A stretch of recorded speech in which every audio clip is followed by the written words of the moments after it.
به نام خدا. سلام دوستان. سلام. محمدم الکلی و معتاد. سلام محمد. خب دوستان، قسمت دوم گفتیم که در رابطه با فیزیولوژی مغز، یعنی چه اتفاقی میفته وقتی ما مواد مصرف میکنیم و وقتی مثلا معتاد میشیم، هر چند وقتم رد بشه ما دیگه نمیتونیم کنترلی مصرف کنیم. دلیلش چیه؟ دلیلش ایه. ببینید بچه‌ها، شما سری اولی که مواد مصرف میکنید شما در یک ناحیه هست به نام ونترال تگمنتال. خب ونترال تگمنتال سگمنتال، اون قسمتی است که ما بهش میگیم یخزده عاطفی. ما معتاد کسایی هستیم که عاطفه‌مان گرم نشده، کسایی که الکلی یا معتاد عاطفه‌شون گرم نشده. تو قسمت اول توضیح دادم به خاطر تنبیه‌ها، توهین‌ها، سختگیری‌ها، فشارها، کنترلگری‌ها و خیلی چیزا باعث شده که ما احساس بکنیم که دنیا ما خیلی برای ما رضایت بخش نیست. در نتیجه سری اولی که شما مواد، الکل، هر چی که به حساب از همه مواد مخدر یا محرک به دهن ما بخورد، اتفاقی که میفته در اون ناحیه بسیار گرم میشه. اون ناحیه چجوری گرم میشه؟ 400 تا دوپامین ترشح میشه. 400 تا دوپامین. و چون عمر دوپامین پایینه و وقتی که مثلا شما سری اول 12 تا 24 ساعت نشین، به دوپامین فشار میاد. وقتی میخواد برگرده از این دوپامینات، از این 400 تا 200 تاش میمیرن. در نتیجه وقتی شما بدن احساس میکنه که یک چیز خطرناکی داره وارد بدن میشه، داره چیکار وارد مغز میشه، بعد برای همون بدن باید از خودش محافظت کنه. در نتیجه یک دیوار دفاعی تشکیل میده که اگه سری بعد شما به اصطلاح خواستین مصرف بکنین، دیگه با 5 تا دود 400 تا دوپامین نخواهد داد. شما مجبورین چند تا دود بکشین یا چقدر پیکتون اضافه کنین تو الکل که یک جوری مثلا می‌بینی 2 تا پیک دیشب زدی، امشب باید 3 تا پیک بزنی. می‌بینی 5 تا دود زدی، باید امشب 7 تا دود بزنی، 8 تا 10 تا دود بزنیم که بدن مجبور میشه که چقدر 400 تا دوپامین بهتون بده. دوباره 400 تا دوپامین میده، ولی باز برمیگرده چی میشه؟ باز 200 تاش میمیرن. شما فردا باز دوباره او خودش قوی میکنه، میبینه که دشمن داره وارد بدن میشه، داره لشکرش قوی میکنه. بعد فردا شما باید چند تا دود بزنین؟ 12 تا. بله 12 تا. بعد به یک جای میرسین میبینین که مصرفتون داره میره بالا و دست شما هم نیست. برای همه شما وقتی میبینین 6 ماه، 1 سال، 2 سال، 3 سال مصرف میکنین که اینجا هستن، 5 سال، 15 سال، 30 سال دیگه مصرف و آرزوی مصرفی که برگردیم و بدنمان و مغزمان صاف بشه و بشینیم عین دوران طلایی که مثلا یه دونه یک نخود شیره رو میگرفتیم مثلا 10 سری مصرف میکردیم، دیگه اتفاقا نخواهد افتاد. یا سری اول شما وقتی الکل مصرف کردین بالا آوردین، شاید اصلا همون نیم استکان یا همون شات اولم براتون خیلی سنگین بود، شاید به اصطلاح ما گلو شدیم ها برای همون. ولی آخرا میدیدی که شما هر چی که مصرف میکردی، هر چی میخورید، باز میدیدی که بدنت میگه بده بیاد، بده بیاد، بده بیاد، چون شما احساس خوبه را نکردین.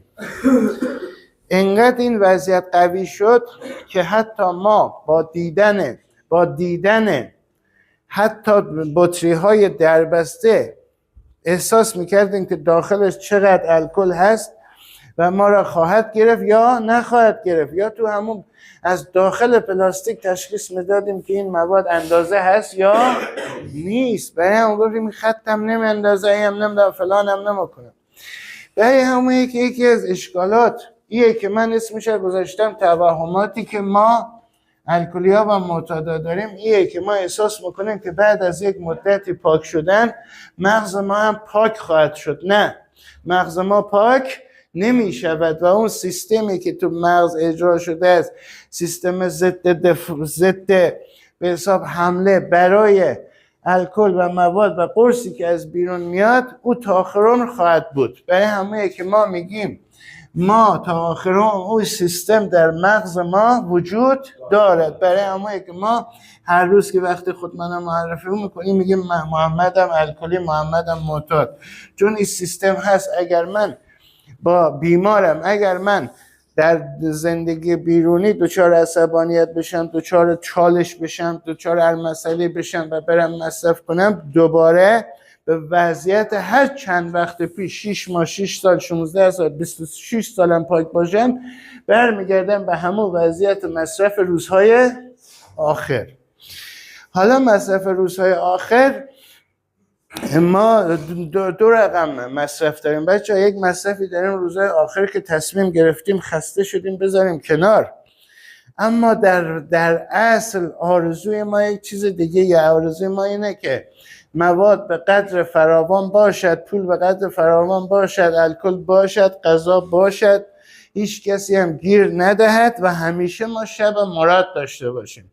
حواستان باشه مصرف ما مصرف این نیست که روز آخر اینقدر کم کرده بودم رسونده بودم به 1/4 B2 یا 1/4 متادون، یا مثلا از این روز به اون روز صبح به صبح یک حب منداختم یا مثلا یک شات میخوردم. ولی واقعیتیه که مصرف ما چیزی که در مغز من ذخیره شده شب مراده. شب مراد یعنی اون شبی که بالاترین مصرف رو کردی، پول بود، همه چی بود، گیرم نبود، در عروسی، در یک پارتی، در یک جایی بالاخره شاید 5 گرم هروئین زدی، نمیدونم چقدر خشاب قرص خوردی، چقدر الکل خوردی و ذهن شما به اصطلاح او قسمت را درک کرده و همیشه دوست داشته که هر شب او اتفاق باشه. برای همون ما باید خودمان فریب ندیم بگیم مصرف من اینقدر بوده من به دهنم بخوره. بلا فاصله دوست دارم که یک شب مرادی برای من تکرار بشود و این شب مرادم خدا کنه که شب مرادی مثل دوران طلایی باشه که خیلی پولم خرج نشه، قیافم خراب نشه، هیچ کدوم از این اتفاق نخواهد افتاد. و خیلی از معتادا، خیلی از الکلی‌ها منتظرن که یک واکسن، یک چیزی کشف بشه و یک قسمت به حساب همه حافظه، لیمبیک، همه اینا ونترال تگمنتال حذف بشود که خیلی هم رفتن شک دادن ولی هنوز اتفاق نیفتاده، شاید هم بیفتد. برای همه که پس از این به بعد از اینجا برم بیرون و بشینم و مثلا از این به بعد روزی 1 نخود مصرف کنم زیادش نکنم، این دست شما نیست بچه. زور شما به مغز شما نخواهد رسید. چرا نخواهد رسید؟ چون شما وقتی گرسنه باشی مثلا 24 ساعت غذا نخورده باشی، مطمئنه اگه بوی کباب و ریحان و نوشابه بیاد بزاق شما ترشح خواهد کرد، دست شما نیست. به اصطلاح بهش میگن وسوسه، هوس. و این وسوسه و هوس اصطلاحاً میگن قفل شدن رو یک مسئله. وقتی گرسنه قفل میشه رو غذا. وقتی حالت بده و شما احساس کردی که تنها چیزی که توی دنیا به شما آرامش میده الکل و شیره و مواد محرک هر چیه، شیشه و هر چیزی که هست، مغز شما دوباره اون بزاق را ترشح خواهد کرد تو قسمت. برای هم وقتی وجود ترشح میشه شما دچار عصبانیت، دچار به هم ریختگی، دچار ای که حواست کاهش پیدا میکنه، تصمیم درست نمیتونه بگیره و خیلی اتفاقات دیگه خواهد افتاد. پس در نتیجه این شد یک مسئله‌ای که من یک دیوار دفاعی خیلی محکمی مغز من ساخته و من نمیتونم باشم مبارزه کنم. او دیگه تا آخرم هر موقع من مصرف کنم ثابتم شده، خیلی از دوستانی که لغزش کردن ثابتم شده که اتفاق افتاده. خیلی جا هم بهتون میگن نمیدونم ترک با عطاری، ترک با فلان قرص، ترک با فلان روش، ترک با فلان. تنها چیزی که من میگم آگاهی و شناخته. خیلی ها میگن آقا 6 ماه نکشیدی، 6 ماه دوباره، حالا دیگه یعنی نمیتوانی مثلا 1 بار دیگه بکشی. من چون بلد نیستم میگم چرا دیگه، عرضه نداره من 1 بار بکشم دیگه نکشم، از این به بعد هفته به هفته بکشم، یا از این نشست دوستان به اون نشست دوستان، یا از این عروسی به عروسی. ببینید مغز شما اینا حالیش نیست. به مغزی که بزنید اون درکی که شما کردین اون درکره با این سیستم بهتان میده، با سیستم دیگه و فکر شما به شما نخواهد داد، مطمئن باشید. در نتیجه پس این شد که این سیستمیه که تو بدن ما اتفاق میفته. حالا شما ببینید مصرف کردین شیشه در سری اول، شیره در سری اول یا مثلا الکل در سری اول 400 تا دوپامین ترشح میشه دوپامین. حالا شما سری اول شیشه مصرف کنید تا 7 سری 2100 تا تو مغز شما دوپامین ترشح میشه. بعد خیلی از ما فکر میکنیم که بریم بیرون دیگه از بعد شیشه رو مصرف نکنیم، آقا بشینیم همون شیره خودمون مصرف کنیم. خب شیشه 400 تا دوپامین، شیشه 2100 تا دوپامین. شما برای همون وقتی هم برمیگردی دیگه جواب نمیگیری، چون 2100 تا مواد پایین به شما جواب نخواهد داد. باز دوباره وقت در تلف کردنه. متاسفانه کسایی که آگاهی ندارن اتفاق براشون افتاده بارها و بارها. و یک چیز دیگه شما ببینید، یک چیز جسم، مثلا جسمه، مواد یک جسمیه دیگه، درسته؟ وقتی وارد بدن میشه تبدیل به فرآیند شیمیایی میشه. وقتی تو مغز به وارد مغز میشه فرآیند الکتریکی تبدیل میشه. عصبی بعدش وارد فرآیند عصبی میشه. ببینید اصلا برای بدن ما مواد الکل قرص شناخته شده نیست.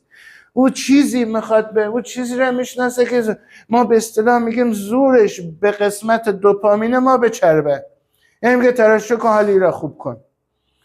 شما وقتی شیشه رو احساس کردید دیگه شما احساس مثلا الکل بخوری بگی من با الکل مشکل ندارم، ولی بدن ما مشکل داره. میگه اینقدر بده بیاد که زورش به من برسه من مجبور بشم.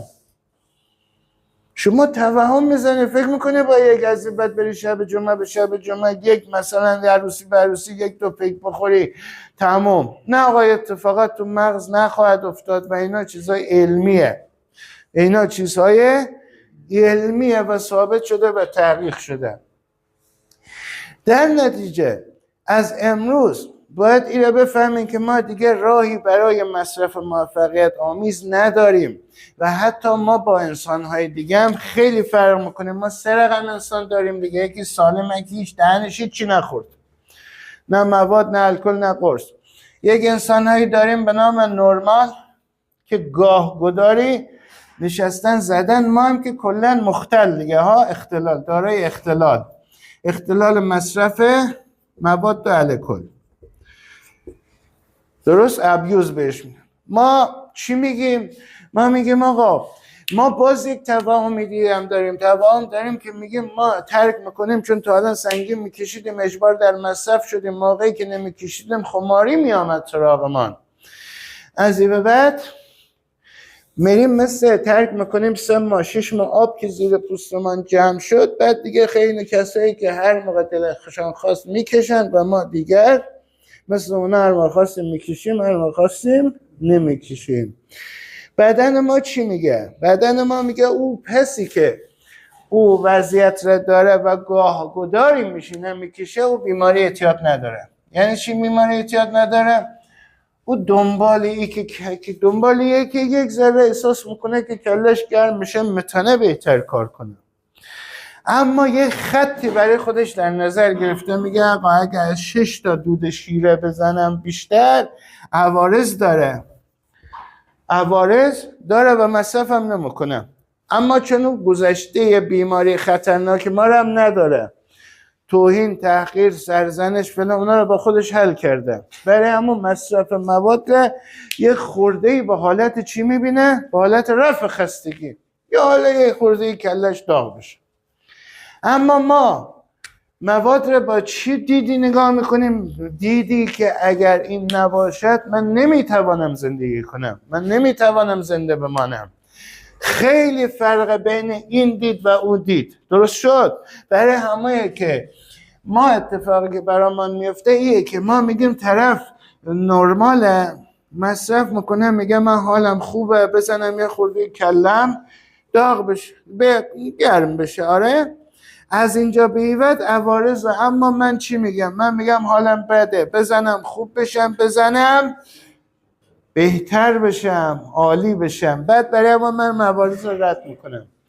برای همه یک گاگوداری نشسته 6 تا دود زده و چیزی که تو مغزش ترشح شده مثلا 400 تا دوپامین، وقت برگشت اگر 200 تا از بین رفته، برای سری بعد دوپامین خیلی تو مغزش اضافه هم هست، شاید 200 تا رو بده، سختم نگیره، بگو بدیش 6 ماه مواد نزده 400 تا دوپامین بده. ولی منی که هر روز مصرف میکنم ذخیره دوپامین رو از بین بردم، فرصت نمیدم بدن من دوپامین مصرف کنه و به دشمن تبدیل شدم، یه اتفاق برای من نخواهد افتاد که بدن من دوباره بیاد با من همکاری بکنه.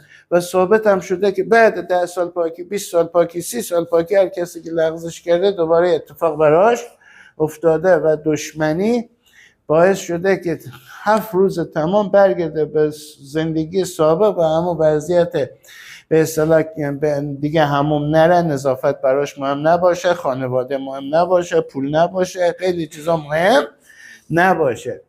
و یکی دیگه از بدبختی های ما که ما یک چیزی داریم به نام لایف استایل. لایف استایل یعنی چی؟ یعنی الگوی زندگی. الگوی زندگی ما متاسفانه مصرف کننده ها یک چیزی اضافه دارد به نام فاز. آدم عادی فاز ندارن، فاز مواد الکل نداره. حالا یکی فاز نمیدونم خوشگلی میگیره بوتاکس میکنه که فاز طمع داره، من نمیدونم. ولی برای ما چیزی که با الگوی زندگی ما به حساب عجین شده و مد شده ایه که ما یک کلمه‌ای داریم به نام فاز. سری اولی که مواد مصرف کردیم یک فاز بود، حالا گفتن بگیش خوب درس میخوانی، بکش اعصابت آروم میشه. ولی دیگه یواش یواش رفته وقتی که علنی شد بین دوستامان، علنی شد بین خیلی کسای دیگه مصرف میکنیم، فازهای مختلف هم اضافه شد. تا بال مصرف کردی ببینی رابطه جنسی چطوری میشه، تا بال مصرف کردی ببینی که چقدر تا صبح چند تا کتاب میخوانیم، تا بال خب مصرف کردی ببینی چقدر خوب کار میکنی. بعدن یواش یواش دیگه فازهای مختلفی آمد که بدون مواد عروسی خوش نمیاد، بدون مواد مسافرت خوش نمیاد، بدون الکل یا مصرف مواد عروسی و عزا خوش نمیاد، خیلی جا خوش نمیاد. بعدن یواش یواش خواستیم مثلا یک دور همی داشته باشیم، اگر مواد نمیشد خوش نمی آمد. و الانی که حتی سر صبح گفتن که پاشی سر صبح یک شات بزنی آی اوپنر میشی، یعنی چشمات قشنگ باز میشه. سر صبح بلنشی یک دو تا دود بزنی هیچی نشه صبح نمیشه. خب اینا همه فازهایی که به ما دادن و الان عادت کردیم که موقع رانندگی آهنگ گذاشتیم نشه بودیم، سیگار گوشی لبمان، رانندگی حتی خوش نمی آمد بدون مواد. یکی که ما اینا رو بهش میگیم موقعیت‌های پرخطر مصرف که برای شما توضیح خواهم داد، تک تک اینا رو توضیح خواهم داد. ولی ما باید بیام دوباره تو همین 12 قدم دوباره باز بیام تو همین با روانشناسی، روانکاوی جوری زندگی کنیم که همزمان با زندگی یک چیزی دیگه درون دهنمان، لوله درون دهانمان، ناس زیر لبمان، مصرف مواد تو دستمان و تو جیبمان، اینا دیگه نباشد. ما یاد بگیریم آقا بدون اینا بتونیم زندگی کنیم، بدون فاز زندگی کنیم و لذت ببریم از زندگی. اینا شد الگوی زندگی. و الگوی زندگی را که با قرص که نمیشه رفع کرد که برم عطاری قرص بگیرم. الگوی زندگی را که نمیشه با خیلی چیزای دیگه که الان رواج شده، آقا قرصای مثلا ترک اعتیاد از جای مختلف، عطاریات، ماهوارا و خیلی چیزا، اینا که هیچ موقع نمیتونن لایف استایل منو بگیرن، الگوی زندگی منو بگیرن. من باید بیام رفتارمو درست کنم، باید بیام باورهامو درست کنم، باید بیام او وضعیت خطاهای شناختیمو درست کنم که بابا من بدون مواد میتونم زندگی کنم. درسته زندگی قبلی من زندگی خوبی نبوده، در بچگی خیلی اتفاق افتاد، ولی من اراده خدا بهم وصله، من میتونم روحم رو تصفیه کنم. اونایی که اونا دارن صحبت میکنن آقا پاورتاپ، آقا فلان، آقا فلان، تو عطاری فلان، قرص ترک اعتیاد بدون فلان، شاید 7 روز 10 روز یک ما بهت کمک کنم درد نکشی بذاری کنار، ولی اون چیزی و قسمتی که تو مغزت ساختی، تو ونترال تگمنتال سگمنتال، تو قسمت به حساب حالی، اصطلاحی که خودت میگفتی حال داد، اون حال داد الان دیگه نباید اونجوری باشه، باید زندگی به صورت طبیعی، اصولی، انسانی، اخلاقی به ما حال بده. یعنی هر چیز غیر اینا باشد با ما برخورد خواهد شد، هم طبیعت برخورد خواهد کرد، هم اصول و انسانیت با ما برخورد خواهد کرد و خیلی چیزا باعث میشه که ما دیگه روز به روز هر چی به این راه راست برنگردیم ما رو زمین خواهد زد. پس من این بحث الان جمع‌بندی کنم، یک کمی سنگین شد. یک، ما وضعیت مغزیمان تو ونترال تگمنتال سگمنتال مصرف جوری بوده که آمده چیکار کرده؟ به صورت مصنوعی قسمت عاطفی من گرم کرده. من باید این را بذارم کنار. نقشه راه میه که بیام توی جماعت، توی 12 قدم، تو گروه خودیار با کمک متخصصین چیکار کنم؟ این روش را عوض کنم، بیام به صورت طبیعی یاد بگیرم، لذت ببرم. یکی دیگه از مواردیه که توهمات را بشناسم، مغز من مواد و الکل و اینا را جداسازی از هم نمیکنه. یکی دیگه از توهماتیه که من نباید خودم با کسایی که بیماری ندارن و گاه‌گدار شاید مصرف کنن مقایسه کنم. یکی از دیگه از توهماتم اینه که بچه‌ها دنبال راه غیر مستقیم نگردم، مستقیم همین که من باید بیام اصلاح کنم، باید بیام مهارت یاد بگیرم، باید بیام با مشکلات و رنج‌های خودم کنار بیام و بفهمم اینا باعث رشد ازشون فرار نکنم و دوباره مواد و الکل مصرف نکنم. بگم آقا من مشکل نداشته باشم، هر موقع هم آمد سریع تند و تیز و چسبان مغزم رو ساکت کنم. ما اصطلاحی به نام لذت تو بحث مواد و الکل نداریم. چیزی که داریم بی‌حس کردنه، به خاطری که ما توی این دنیا اصلا با این دنیا مخالفیم. خیلی اتفاقاتی که باب دل ما نیفتاده اتفاق افتاده باعث شد که ما مواد مصرف کنیم. امروز باید یاد بگیریم آقا دنیا به حول محور ما نمیچرخد، باید یاد بگیریم بریم جوری با حول محور دنیا بچرخیم که بچرخه، ما هم بچرخیم و لذت ببریم و هر معتادی میتواند ترک کند و زندگی شاد و جذابی داشته باشد. ممنون.